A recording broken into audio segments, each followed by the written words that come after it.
Começamos.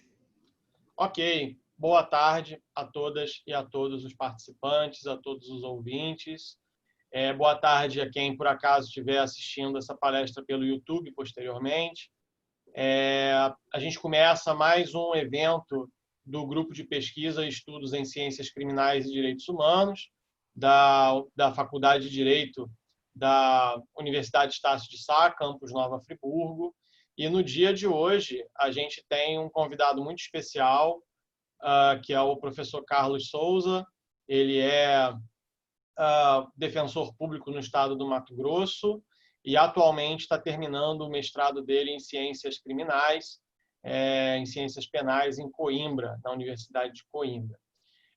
A fala começa um pouco protocolar e o meu jeito é um pouco resistente a falas protocolares, porque o Carlos é uma pessoa que eu tenho muito carinho e muito apreço, porque eu considero um amigo muito querido, uma pessoa, além de brilhante e inspiradora, porque o Carlos ele não é só defensor público, porque, e aí me permito a sinceridade, porque passou no concurso e era aquele concurso que passou.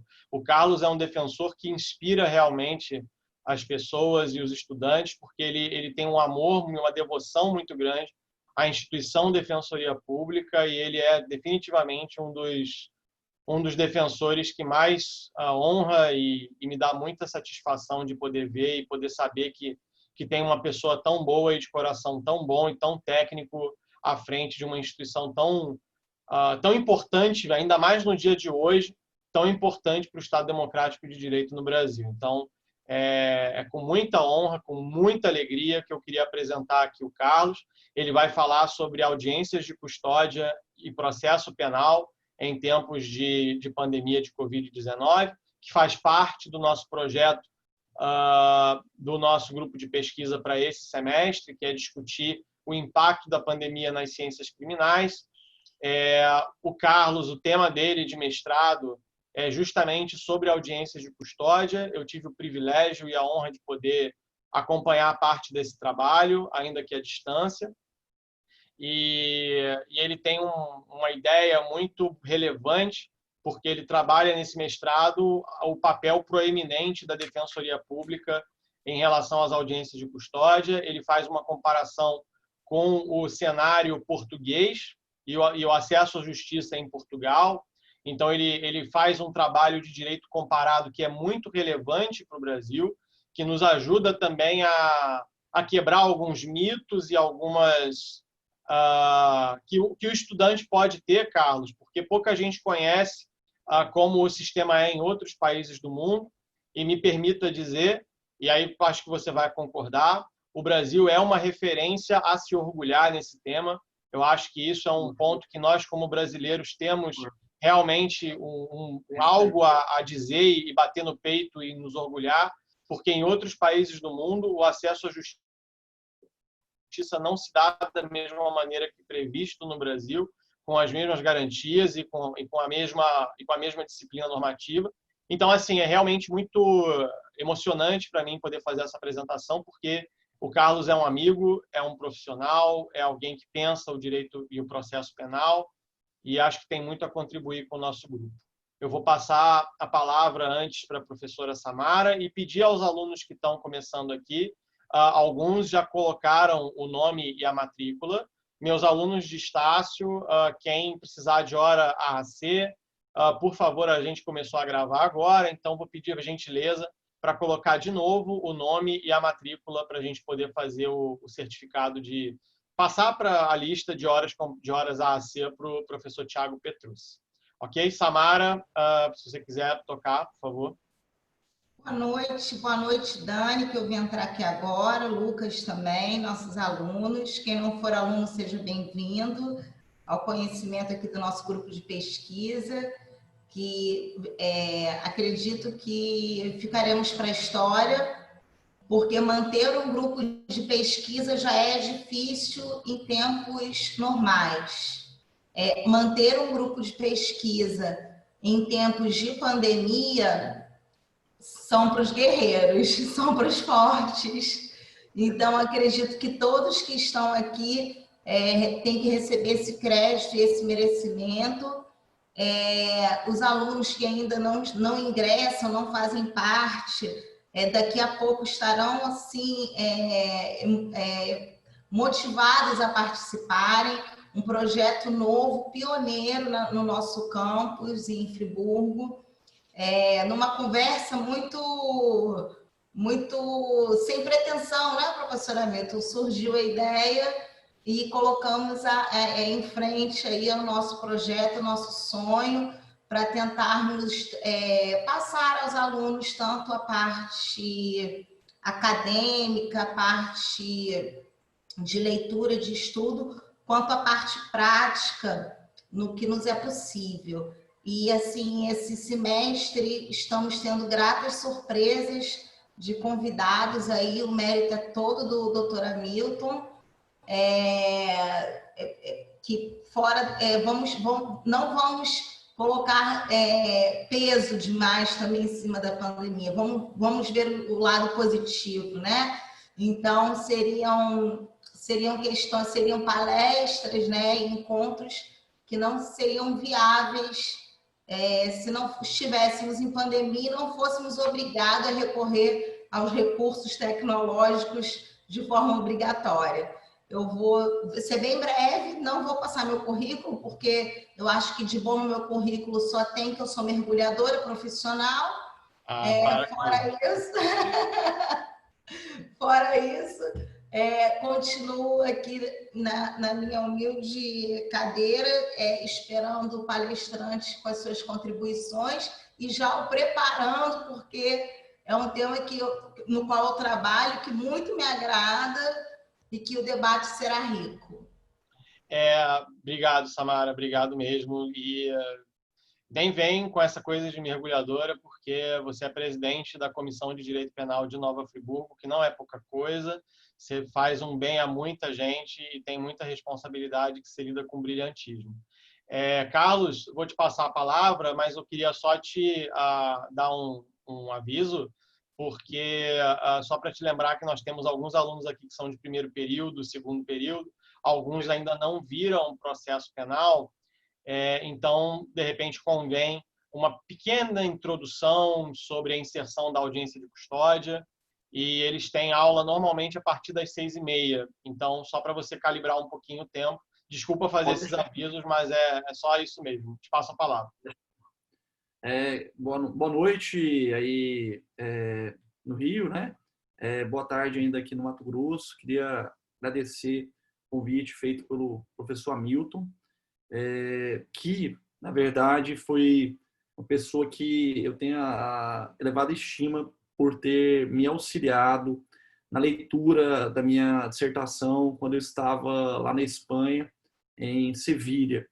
E isso, para mim, foi motivo de muito orgulho de ter contribuído substancialmente para que as correções que eu estava efetuando naquela época, naquela altura, fossem necessárias para a finalização da minha dissertação de mestrado.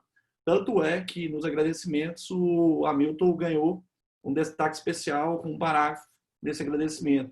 Poucas pessoas com essa humildade que o Hamilton tem teriam a disponibilidade de ler e realmente contribuir substancialmente para o meu trabalho, que hoje encontra-se depositado formalmente na Universidade de Coimbra, aguardando a composição do tribunal, do júri que eles chamam lá, para que eu possa defender da melhor forma possível.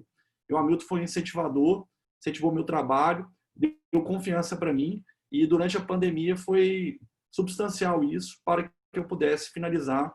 E homenageio também a Samara e o Ricardo aqui por ter cedido o espaço do Zoom, a gente poder tecer nossas considerações sobre esse tema de grande relevância para o processo penal brasileiro, para o mundo também, porque eu tive a honra de fazer um estudo de direito comparado da audiência de custódia no Brasil, comparando com o primeiro interrogatório, que é o ato equivalente à audiência de custódia em Portugal, e fazendo um comparativo da intervenção da Defensoria Pública Brasileira na audiência de custódia e do defensor oficioso em Portugal.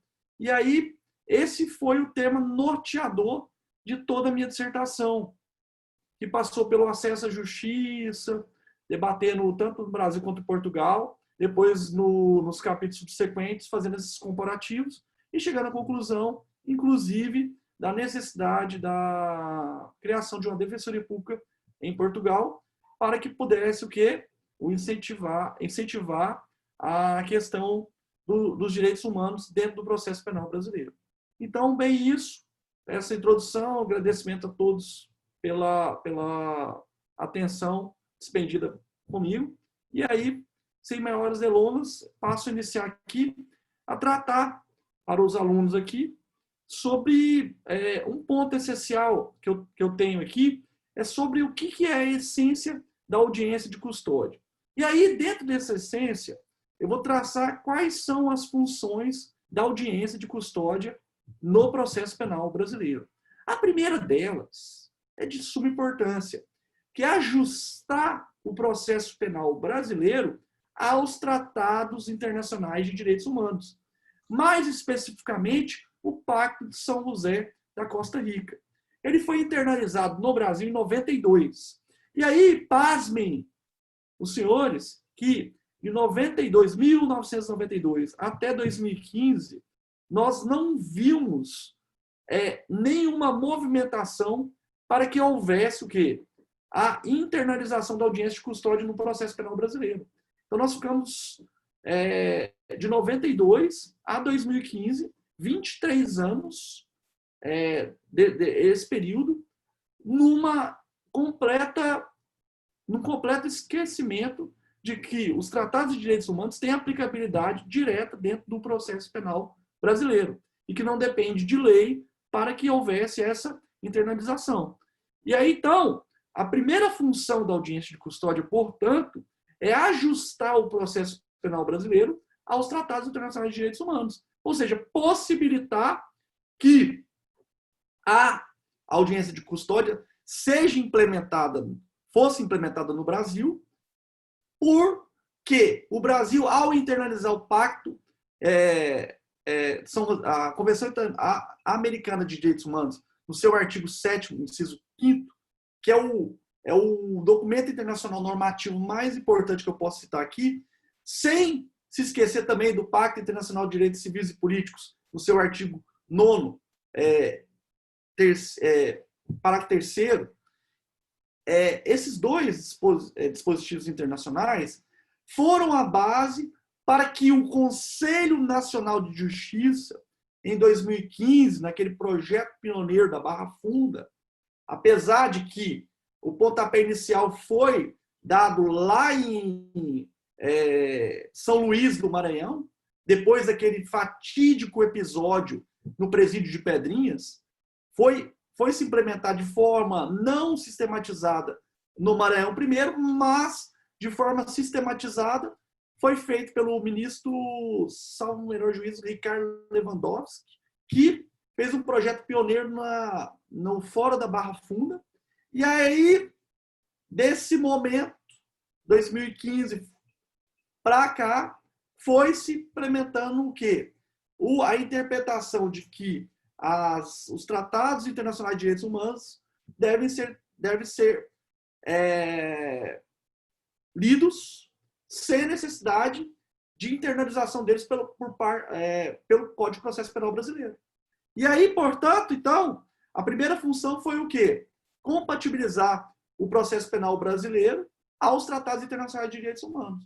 E aí eu trouxe para vocês esse belo histórico de 23 anos de que o nosso processo penal viveu tempos sombrios de completo esquecimento de que a aplicabilidade dos tratados internacionais de direitos humanos é direta pelo método simples do controle de convencionalidade, que a gente tanto preceitua nos tempos atuais.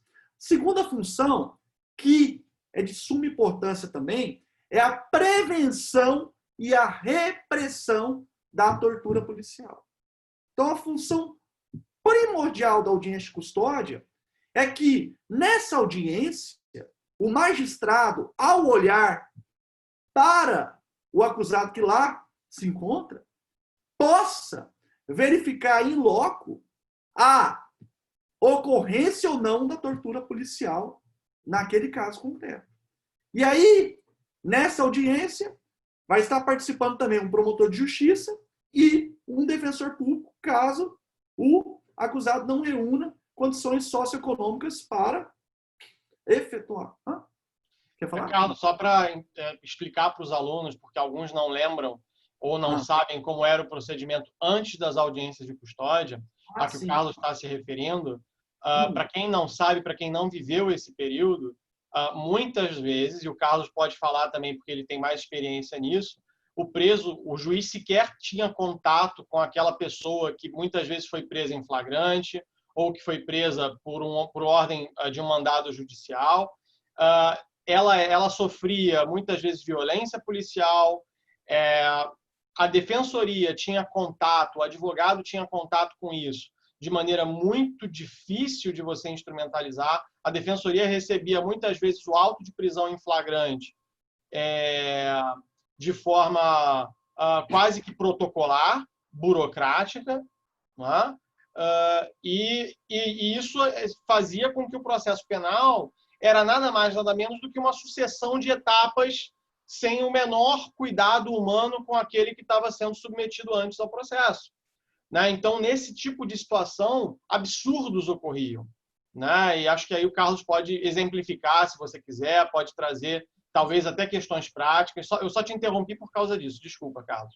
Não, perfeito. Olha só. Então, o panorama que era feito antes da audiência de custódia, quer dizer, de 92 a 2015, o que nós observávamos corriqueiramente. O auto de prisão em flagrante era feito na delegacia de polícia, ele era remetido ao magistrado, que, ouvida as partes meramente formal por meio de manifestações, ele decidia pela manutenção ou não da prisão em flagrante, sem sequer olhar para o acusado. Quer dizer, o acusado ficava preso na delegacia de polícia e aí não se sabia se houve ou não a tortura policial. Então, o que a gente observa nesse lapso temporal de 23 anos? Nós observamos o quê? Um completo descumprimento de regras humanitárias básicas de direitos humanos. Quer dizer, a não possibilidade de cumprimento do que está estabelecido nesses pactos internacionais que eu citei a vocês anteriormente, gerou o quê? Um descumprimento por parte do Estado brasileiro de regras humanitárias básicas de apresentação de presos que ocorre com naturalidade em outros países que observam isso.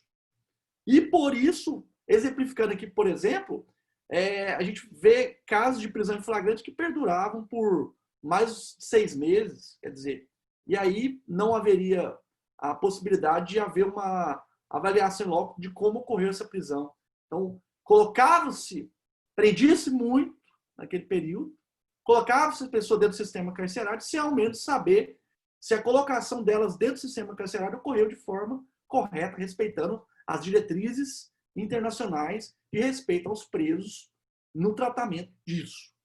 E aí, pasmem, foram 23 anos dessa omissão. E, atualmente, esse sistema, Hamilton, ele está vigorando, segundo a recomendação 62 e 68 do CNJ. Por quê? Com a pandemia do Covid-19, o que a gente observa? Uma retração da audiência de custódia presencial para que houvesse o quê?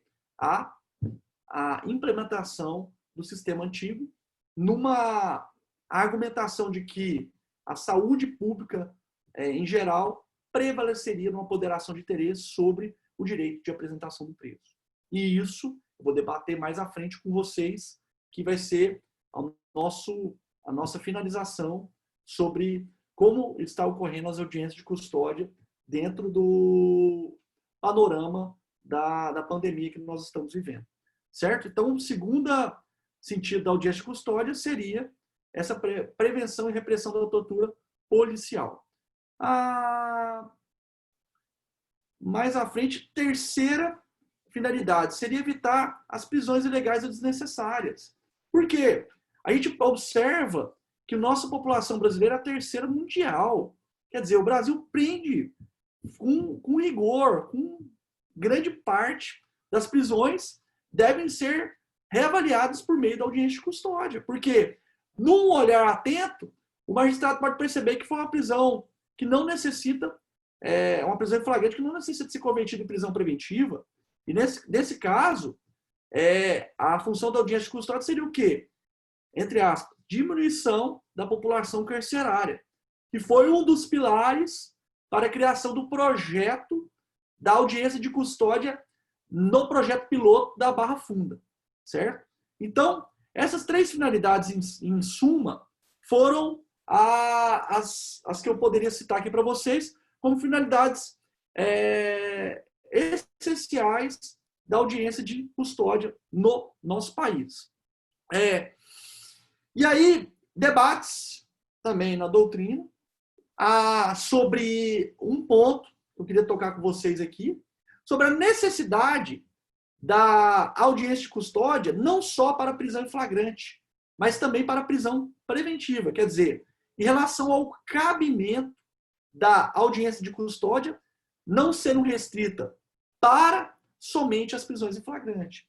E o entendimento que a gente observa, inclusive com o pacote anticrime, com as alterações trazidas no artigo, salvo menor juízo, 310 do Código de Processo Penal, a gente observa que o posicionamento da ampla aplicação da audiência de custódia para qualquer espécie de prisão, inclusive a prisão preventiva, é de suma importância. Porque o que vale nesse sentido, fica a reflexão. A audiência de custódia ela serve não somente para fiscalizar a prisão flagrante, mas também ela se estende a prisões provisórias de outras espécies, como a prisão preventiva, temporária, prisão, inclusive, debate sobre prisão do civil do alimentante também poderia ser feita audiência de custódia também. E aí, a gente entra num outro tópico aqui, que é o seguinte: seria possível a dispensa da audiência de custódia quando houver pedido de liberdade provisória ou houver conversão da prisão em flagrante em prisão preventiva?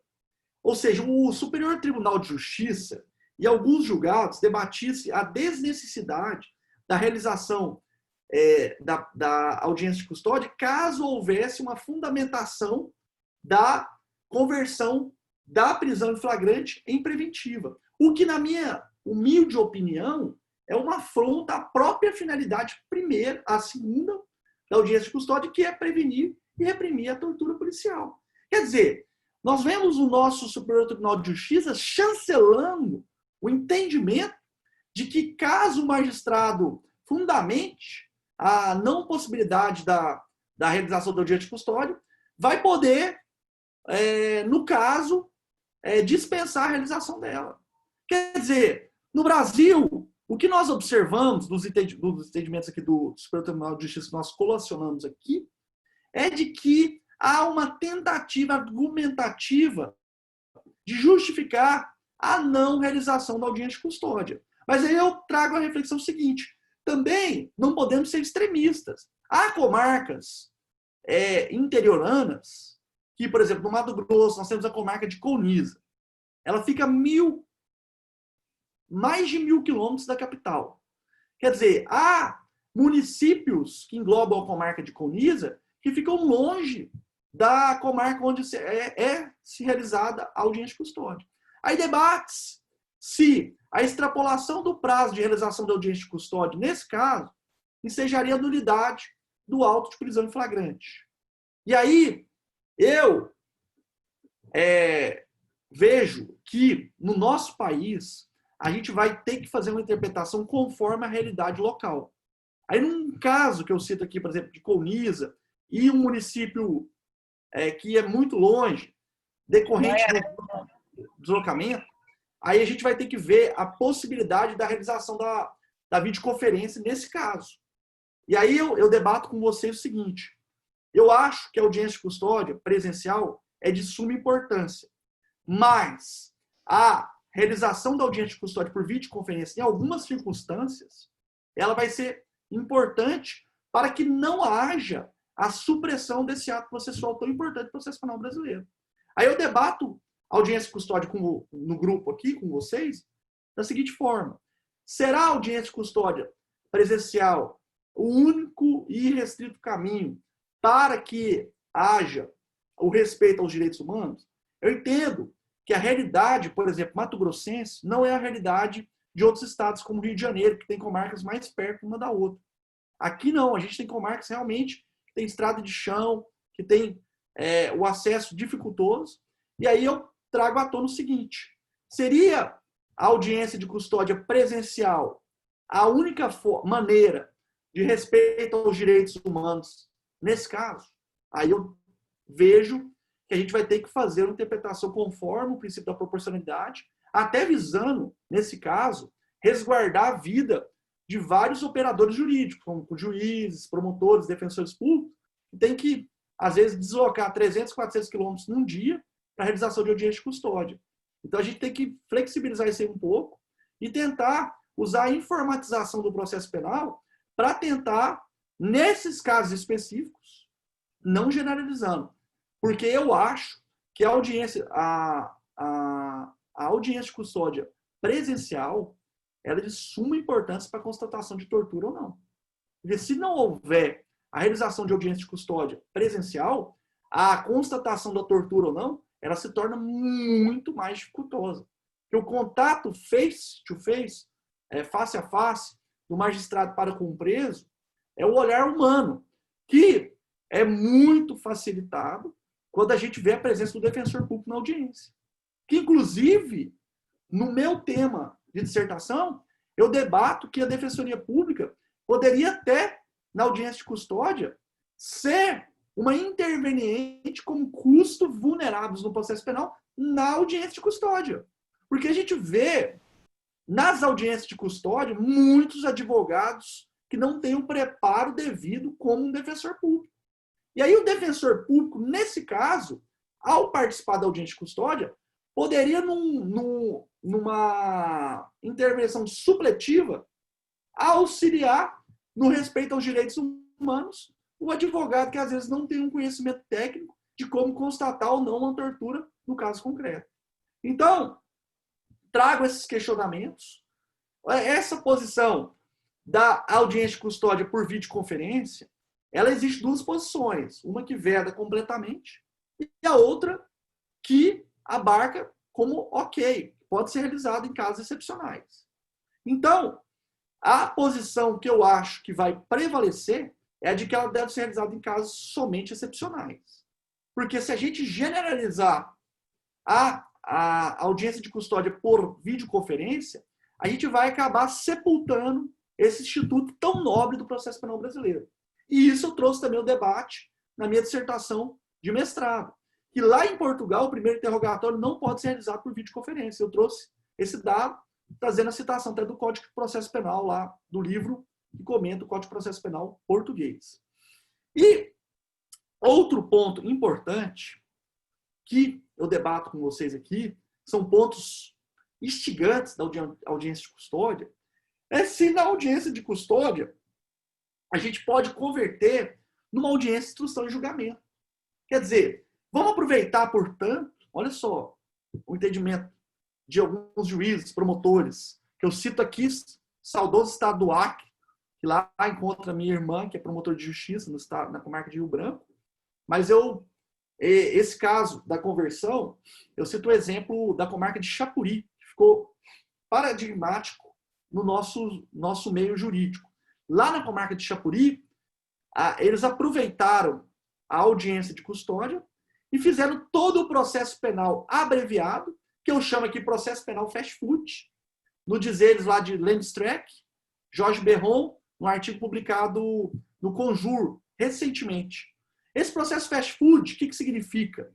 É um processo penal rápido. Quer dizer, você vai fazer um processo penal rápido, abreviado, visando o quê? Visando a condenação do acusado, sem que haja o respeito às garantias formais do processo penal.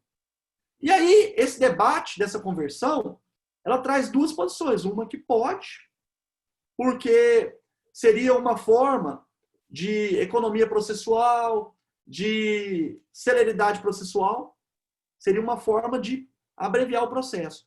No entanto, essa posição, desculpe os defensores, que inclusive um defensor público que escreve sobre a audiência de custódia, que é o Caio Paiva, defende essa posição, essa primeira posição, de que é possível.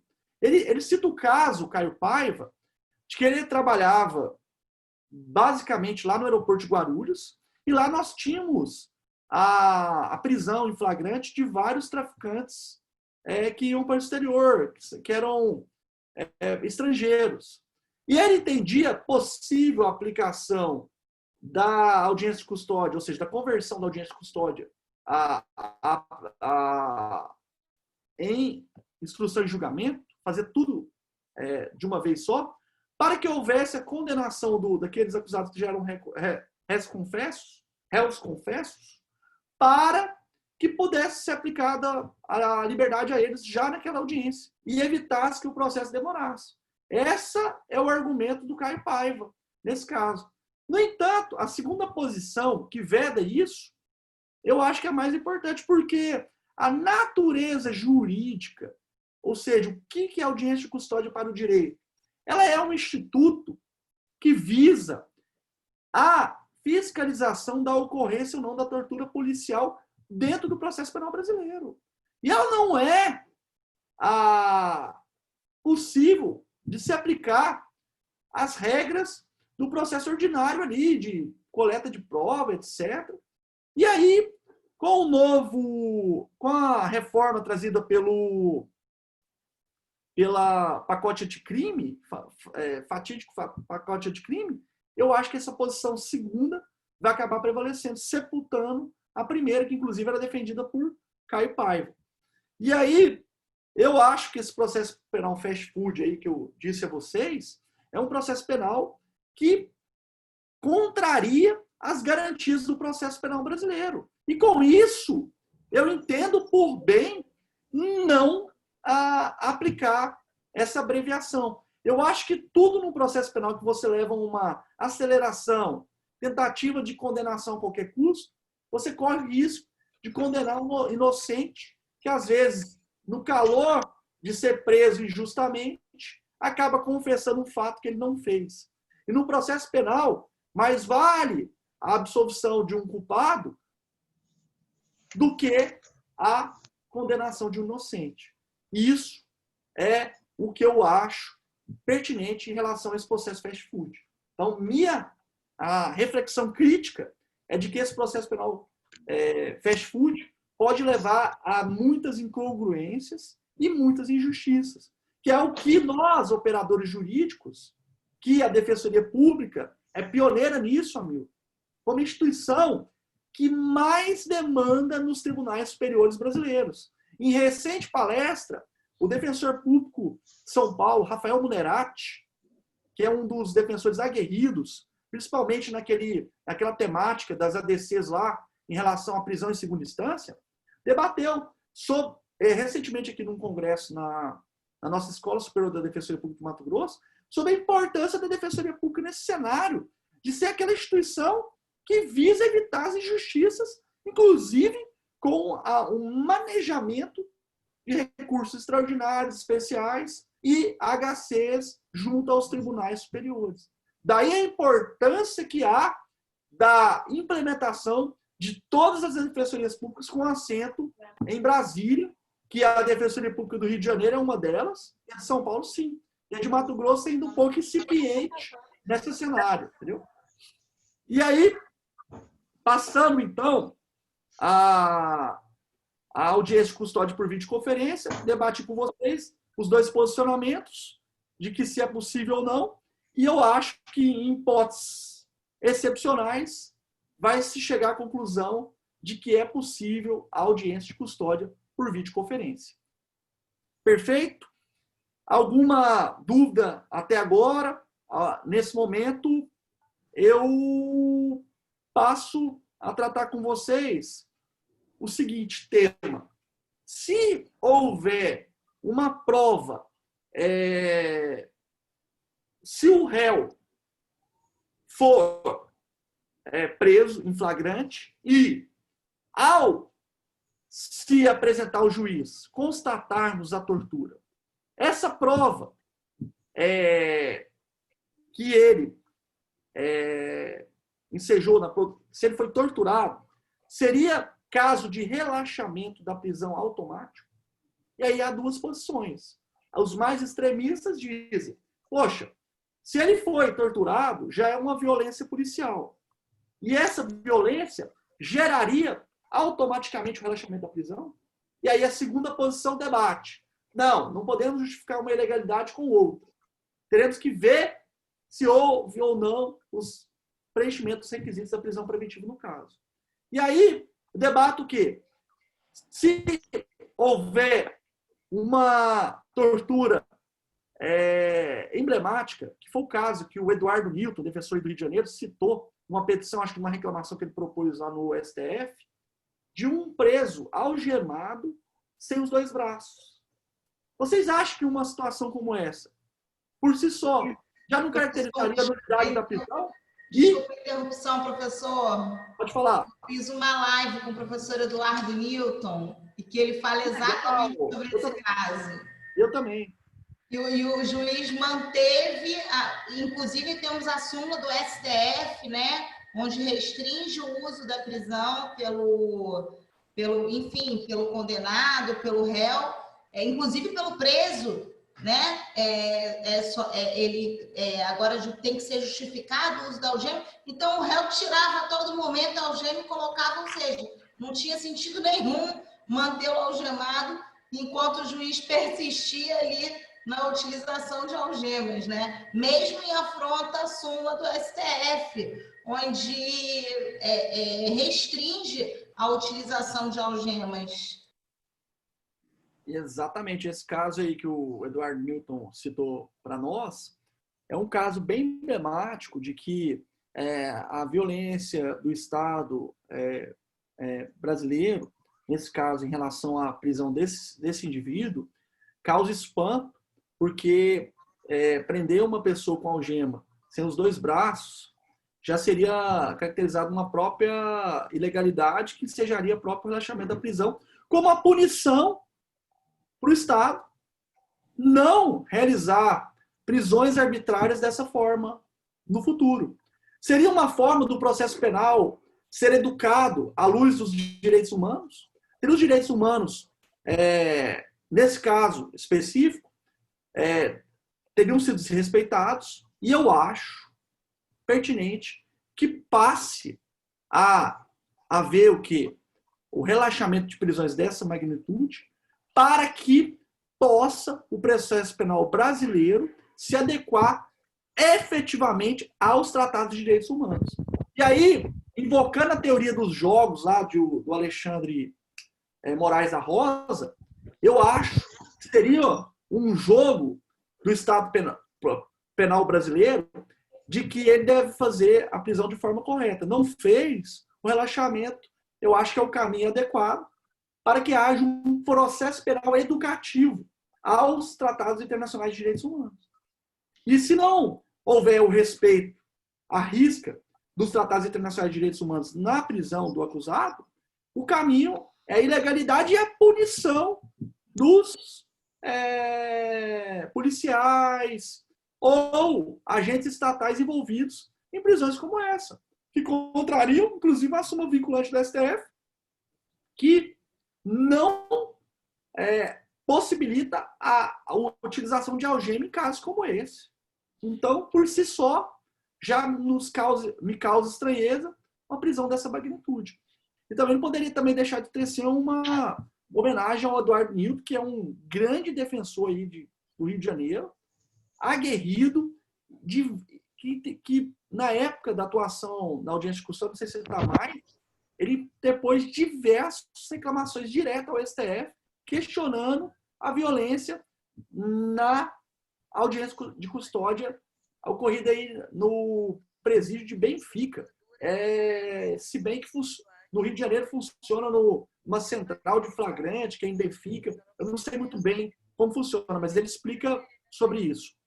Carlos, deixa eu te perguntar, só porque a gente tem que tentar liberar a galera mais ou menos às 6h30, eu ia te pedir para, nesses minutos finais da sua fala, para você comentar com a gente sobre como que a Covid-19 veio agora no Brasil e como que mudou tudo, né? Como que a gente estava vindo num crescente ali de valorizar a audiência de custódia, a Defensoria estava ganhando algumas brigas, algumas batalhas ali, e aí veio a pandemia e embolou um pouquinho as coisas. Eu queria saber de você o que a pandemia trouxe de novo, trouxe de diferente, trouxe de melhor ou de pior. Talvez tenha trazido até mais de pior, né? E aí você vai contar com a gente. Sim. Essa temática aí, ela foi objeto, inclusive, de um tópico específico da minha dissertação, o tópico 5.4 da minha dissertação, que eu trouxe a discussão sobre a recomendação 62 do Conselho Nacional de Justiça, que hoje ela foi atualizada com a recomendação 68. E qual foi o reflexo dessas duas recomendações do CNJ na audiência de custódia?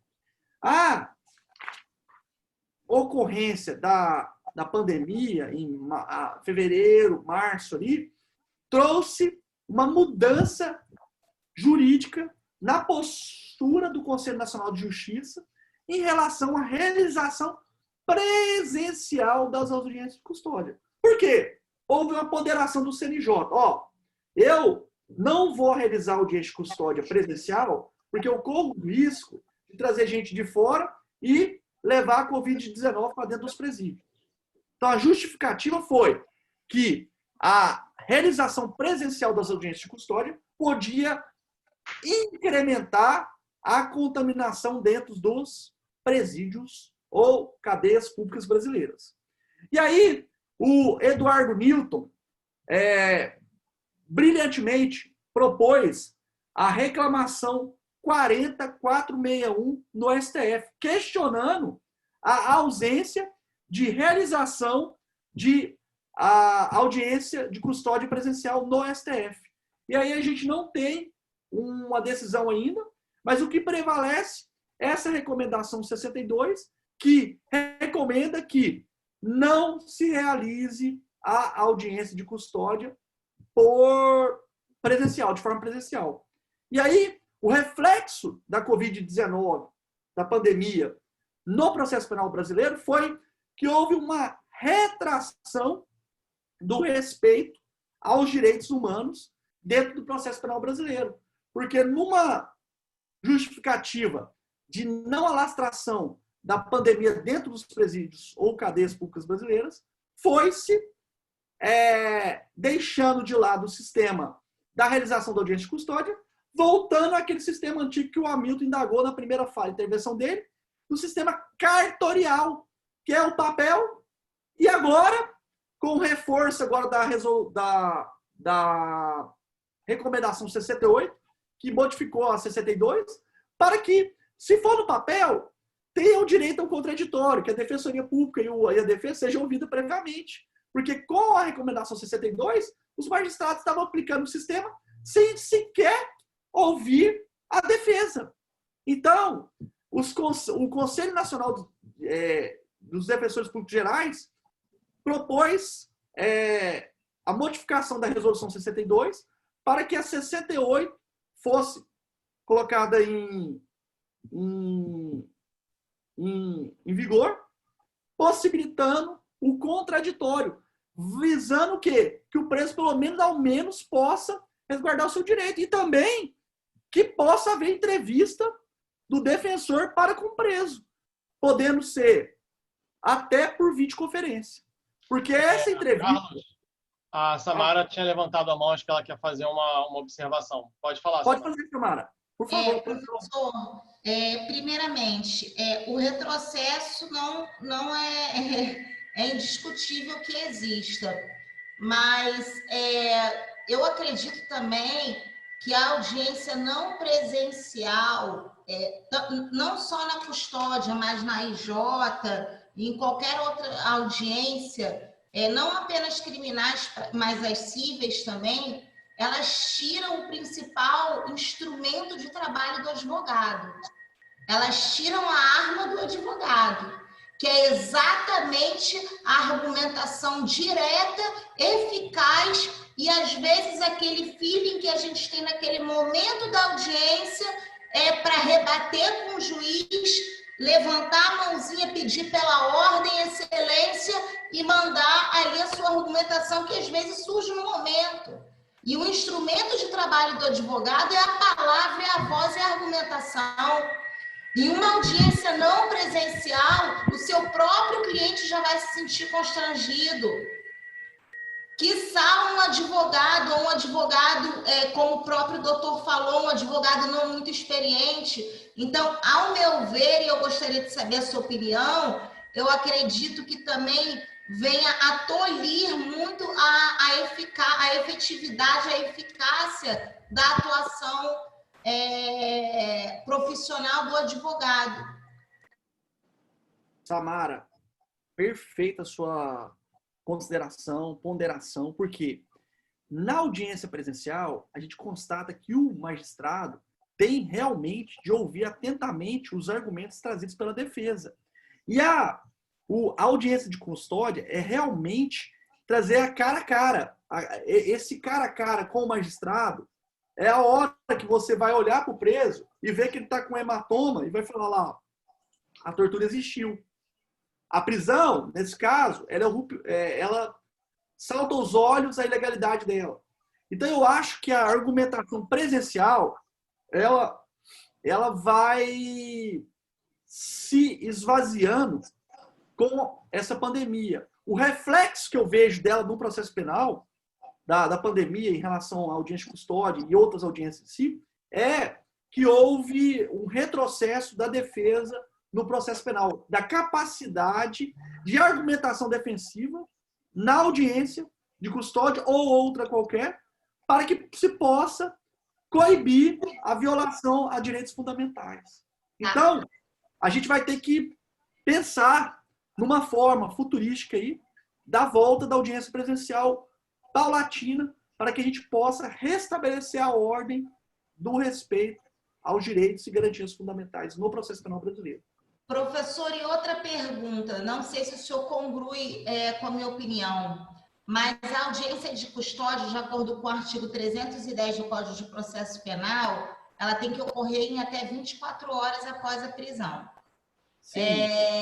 Aqui no estado do Rio de Janeiro, por exemplo, ocorreu uma situação em que o transporte dos presos estava sendo uma vez por semana, estava sendo depois dia sim, dia não, enfim. Então, eles chegavam após esse prazo, onde a gente chama de triagem. Lá, esse presídio que o senhor falou que fica em Benfica, no centro do Rio, é como se fosse uma triagem. A gente fala que é a casa de entrada, onde eles adentram, em primeiro lugar, no sistema prisional e é onde ocorrem as audiências de custódia.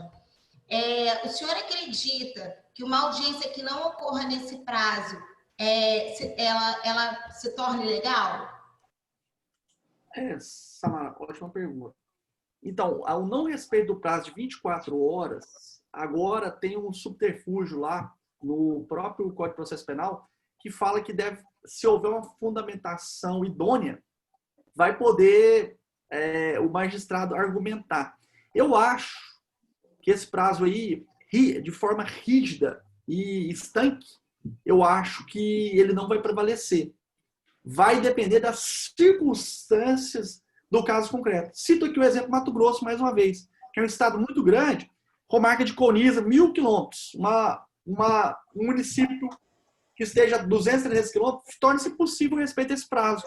Então, o magistrado vai poder argumentar.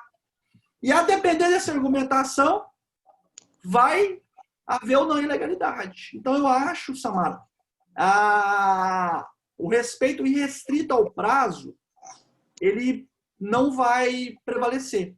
Eu acho que deveremos analisar as circunstâncias do caso concreto para ver o motivo do não respeito aos 24 horas. Tentar respeitar riscos às 24 horas, mas se não conseguir o respeito nas 24 horas e houver uma fundamentação idônea, aí veremos as circunstâncias.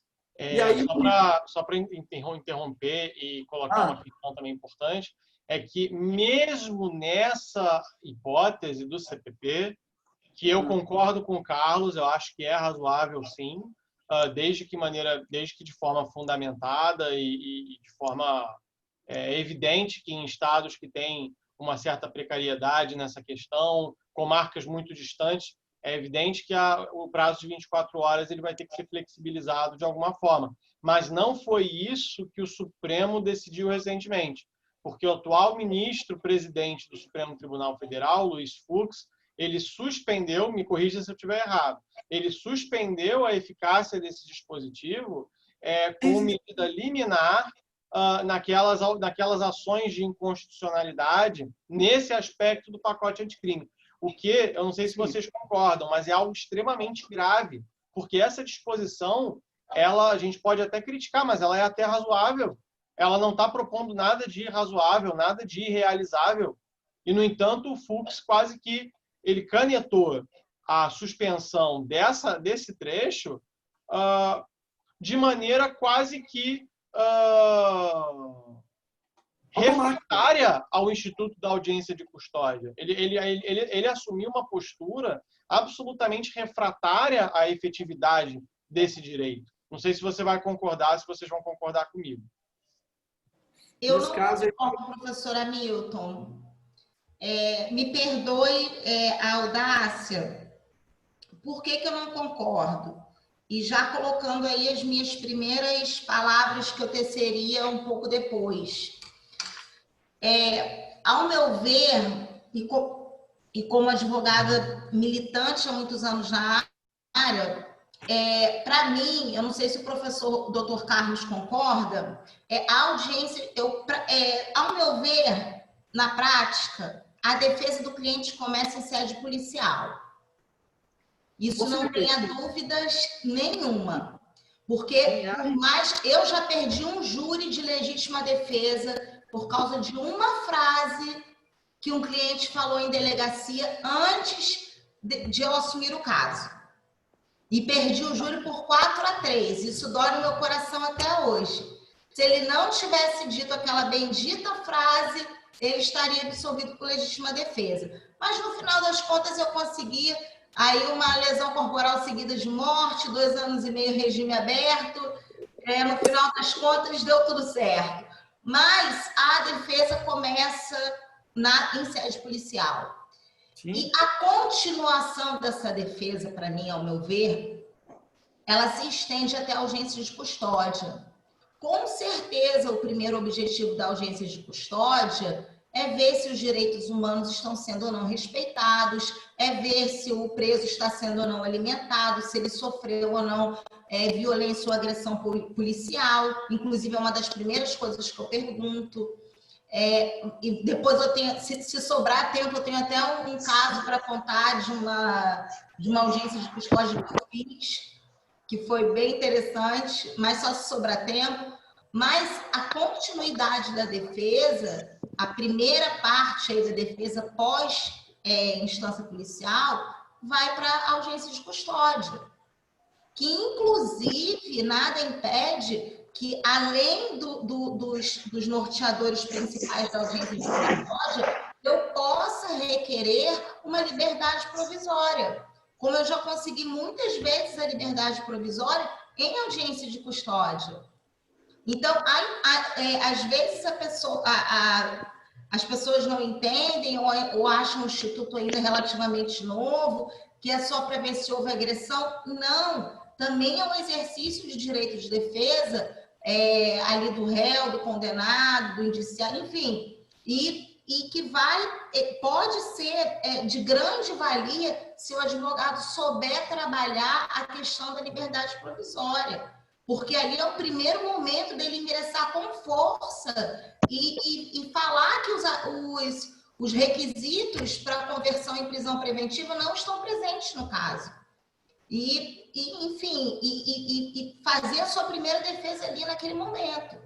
Então, eu acho de suma importância essa audiência e vejo, inclusive, como o primeiro patamar aí da defesa. Né? O segundo, né? Porque para mim o primeiro já começa em sede policial. Me perdoe se eu... Não, falou certo. E eu acho também que a audiência de custódia serve para arrumar subsídios para que haja defesa escrita. Testemunha, que testemunho que você acha que eu possa rolar aqui? É aquele momento que tinha esse lapso temporal do APF, manutenção da prisão em flagrante, o cara ficava muito tempo preso e a gente não tinha contato. Então, é uma forma da própria Defensoria Pública estar ao lado do preso ali e conseguir informações muito importantes para a defesa escrita. E eu concordo com a Samara, que a defesa de sede de inquérito policial é de suma importância. Tanto é que com um pacote anticrime, com as reformas aí que tiveram, a Defensoria Pública vai ter que fazer uma nova reestruturação, inclusive aliás, com a lei de abuso de autoridade, perdão. Há um dispositivo da lei de abuso de autoridade, que até debato na minha dissertação, que ela fala o seguinte: se não houver, se o preso para que haja defesa, para acompanhar no interrogatório policial do inquérito policial, no sede da apresentação no APF, e não houver e o delegado insiste em fazer o interrogatório sem a presença do defensor, pode responder por abuso de autoridade. Então, esse dispositivo vai trazer um novo panorama, na minha concepção, da reestruturação, Samara, da intervenção da Defensoria Pública dentro das delegacias de polícia. Nós vamos ter de implementar, em sede da Defensoria Pública, do defensor público, que é o defensor público da delegacia de polícia. Então, a Defensoria Pública, até hoje, nesse presente momento, ela é um pouco omissa em relação à atuação dentro do inquérito policial. Não vou na delegacia, espero no Poder Judiciário. E aí, quem sai perdendo? O réu e o hipossuficiente. Então, eu também não posso deixar aqui de criticar minha própria instituição, que nesse caso, no Brasil todo, é um pouco omissa ainda em relação a isso. E eu, atento a isso, na minha dissertação, trouxe um questionamento acerca desse dispositivo da Lei de Abuso de Autoridade, salvo o melhor juízo 13, parágrafo único. Não estou com a lei aqui, mas eu lembro mais ou menos que é esse número. Que eu acho pertinente nós, defensores públicos, chefes da instituição, estruturarmos para haver defensores públicos dentro da delegacia de polícia para que haja essa defesa efetiva. Porque sem essa defesa dentro do inquérito policial, há prejuízo demais, há possibilidade de cometimento de vários delitos. E fazendo uma boa defesa dentro do inquérito policial, a gente, inclusive, mata a justa causa para a promoção de uma ação penal futura. E evita que haja um processo penal contra a pessoa que, às vezes, não tem tanta prova contra ela. Então, Samara, brilhante o seu posicionamento, certo? E assim, voltando à questão lá da Covid, nós temos duas posições, então. Da posição cartorial pura, certo? De fazer a audiência de custódia pelos métodos antigos. Segunda posição, de fazer a audiência de custódia por videoconferência. E a terceira é tentar ao máximo fazer a audiência presencial. O que eu acho que vai prevalecer com a pandemia em relação à audiência de custódia, enquanto houver pandemia? Eu acho que eles vão fomentar o sistema cartorial como interpretação primeira, e se houver a possibilidade da videoconferência, vão realizar por videoconferência. Mas como a gente bem sabe, a estrutura de todas as comarcas do Brasil não vai possibilitar a audiência de custódia por videoconferência. A posição da audiência de custódia por videoconferência foi capitaneada por Raoni Lopes Júnior e Alexandre Moraes da Rosa num podcast que eles fizeram naquele Criminal Player, que eles defenderam, acho que de número 91, a possibilidade da realização da audiência de custódia por videoconferência, que eles entendem que com a pandemia, o direito à vida das pessoas não terem Covid dentro do sistema penitenciário, dos presos que lá estão, vai prevalecer sobre a necessidade de apresentação presencial do preso. Então, nós temos essas três posições. A mais drástica possível da realização pessoal é do Eduardo Newton, que tem um artigo publicado sobre isso. A do videoconferência do podcast.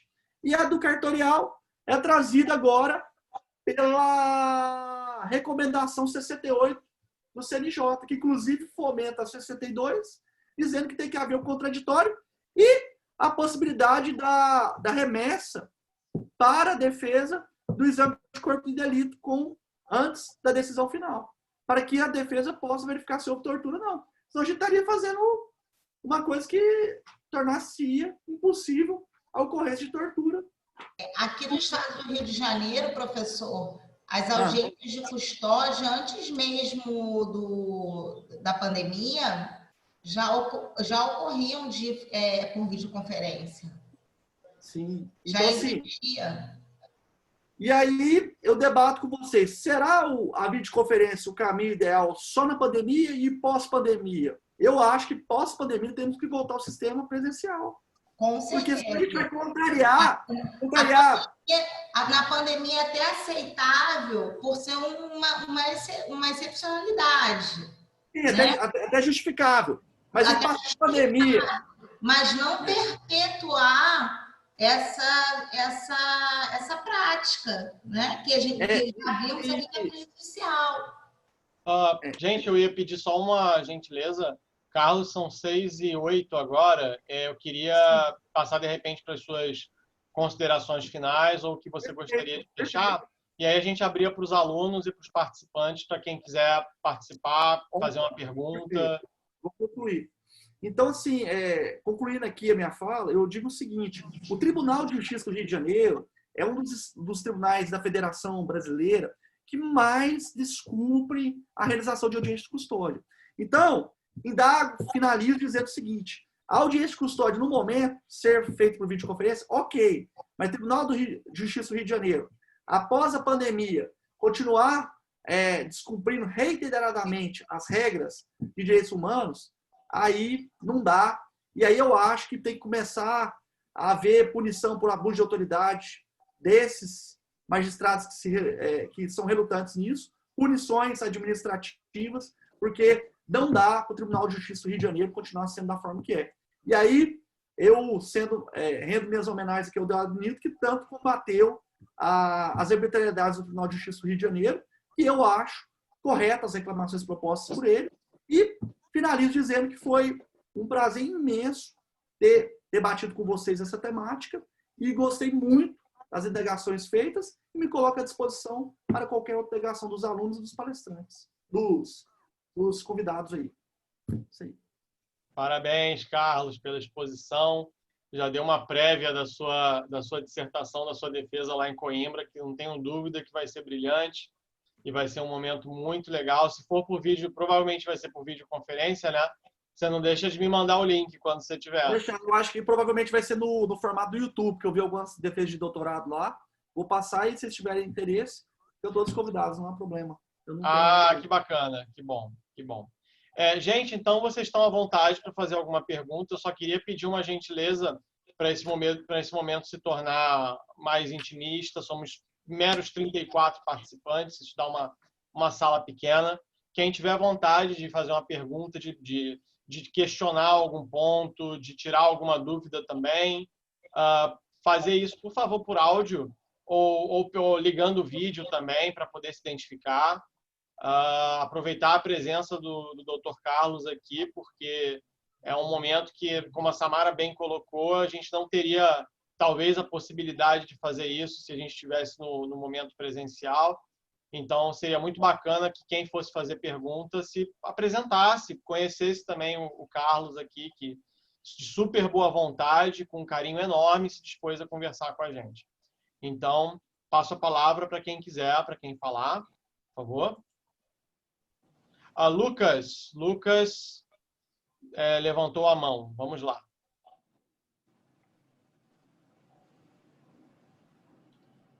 Lucas, pode ligar o vídeo e o áudio. Oi, boa noite. Boa noite, Lucas Gaudêncio. Vamos lá.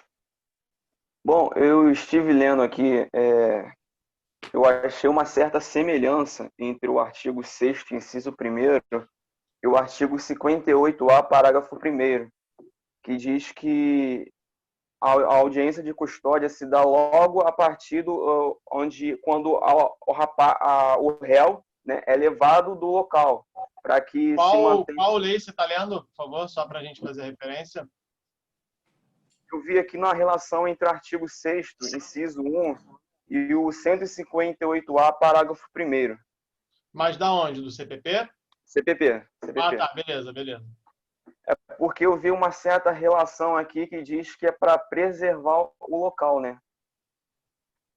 Uhum. Carlos, você vê alguma relação? De que poderia repetir? Ele perguntou a respeito da relação do artigo 6º do CPP com outro dispositivo, 158.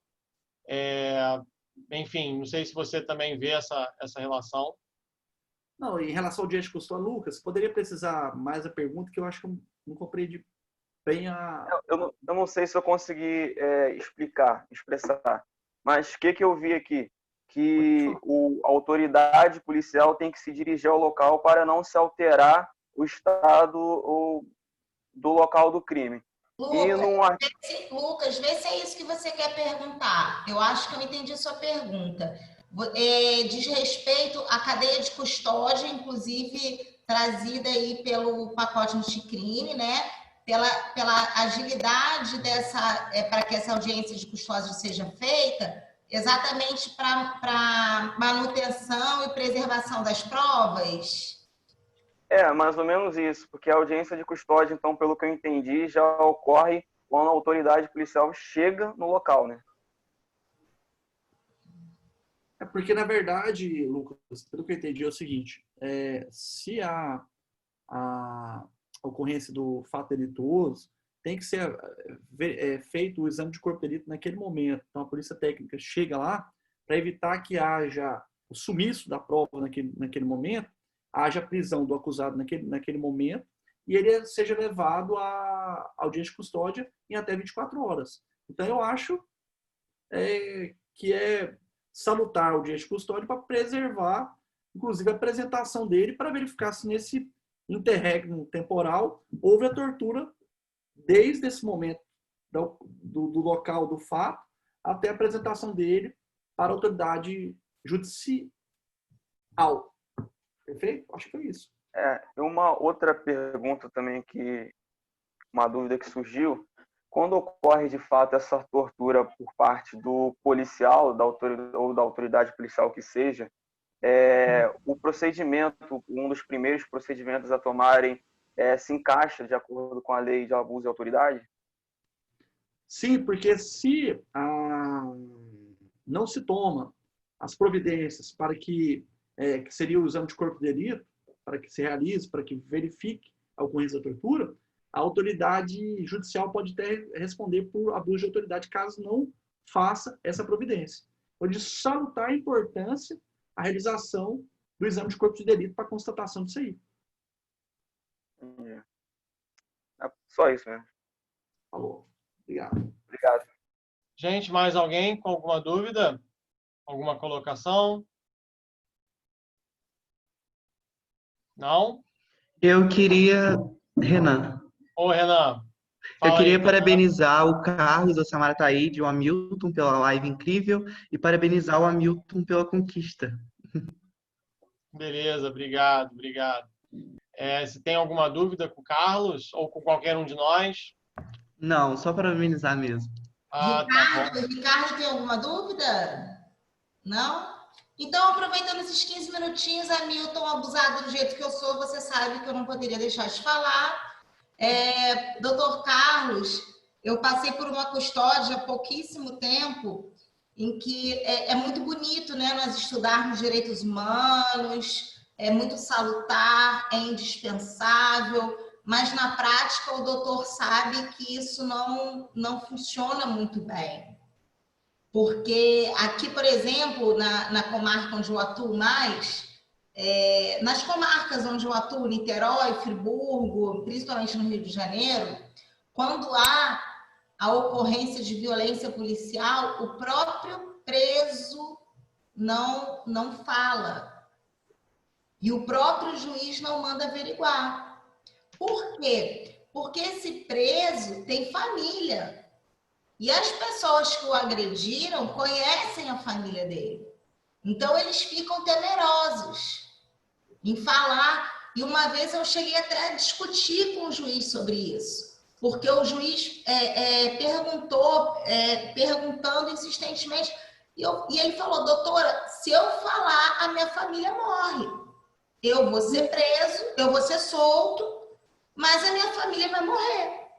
E nós, como advogados, temos que, infelizmente, nem todo cliente está disposto a comprar essa briga, e é importante, né? É uma situação bem delicada para o advogado, e ele tem que se colocar no interesse do cliente também.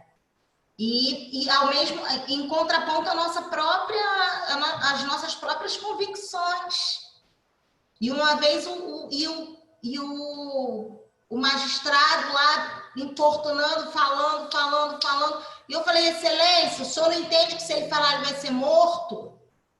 A família dele vai ser morta?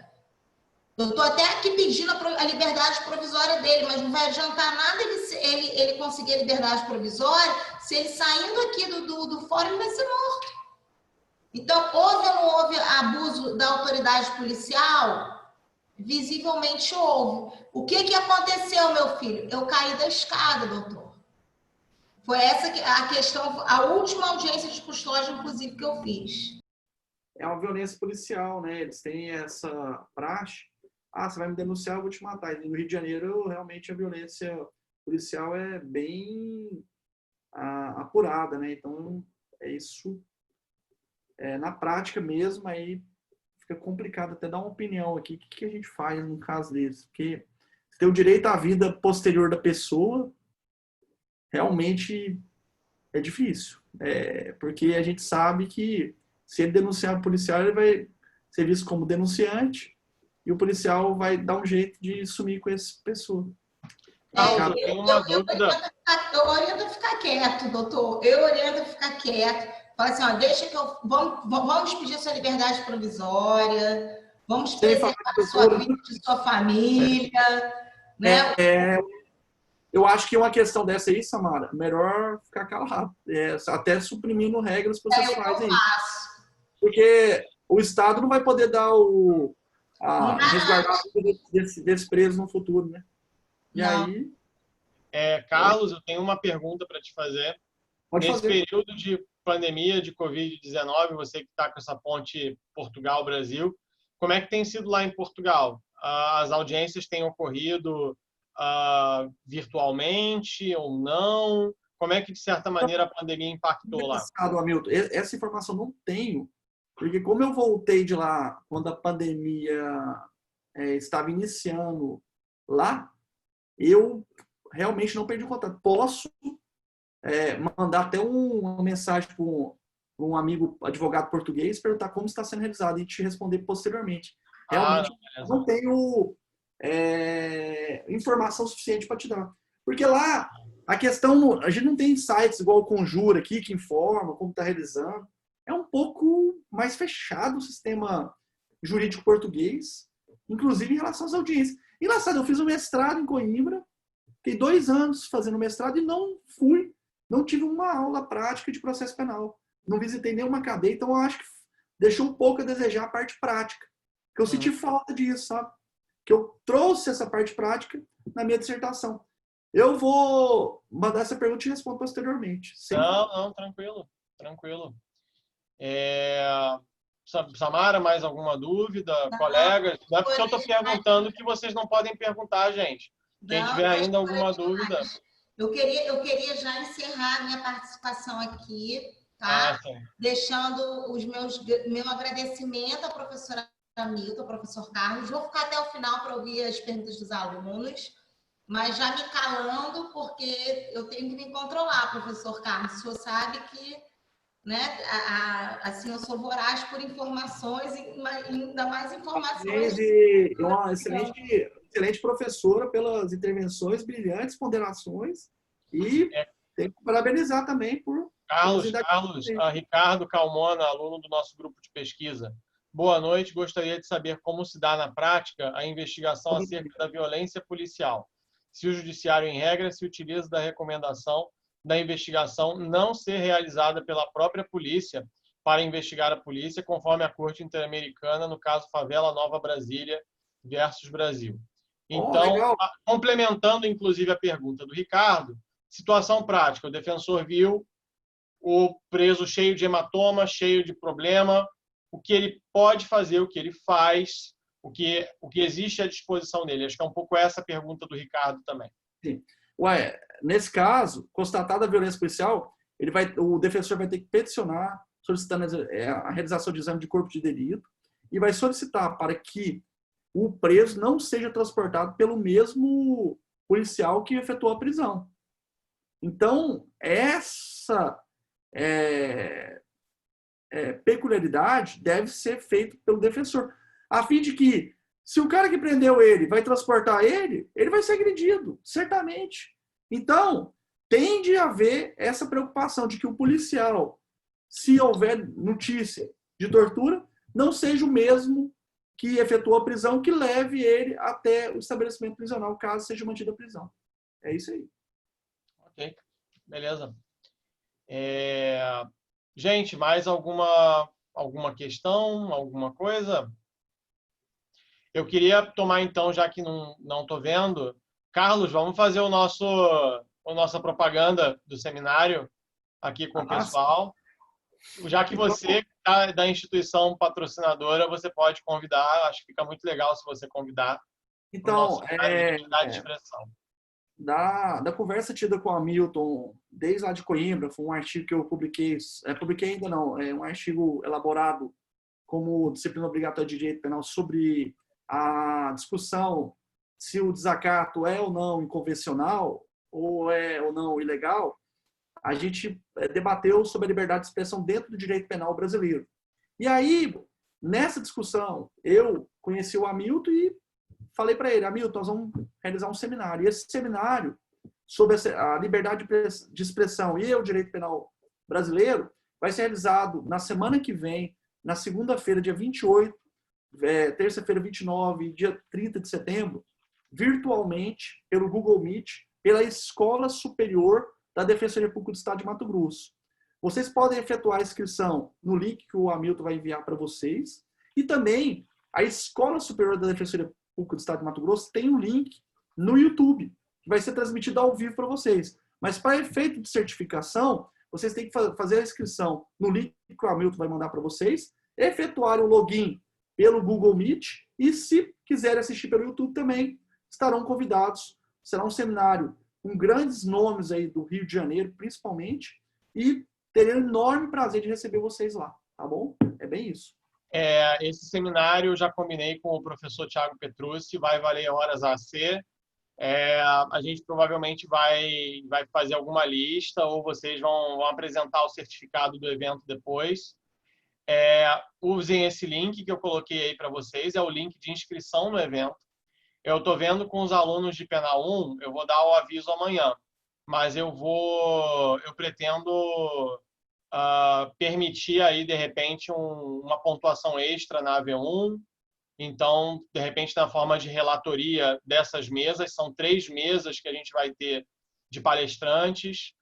Numa primeira mesa, a gente vai trabalhar com liberdade de expressão do ponto de vista internacional e de direitos humanos.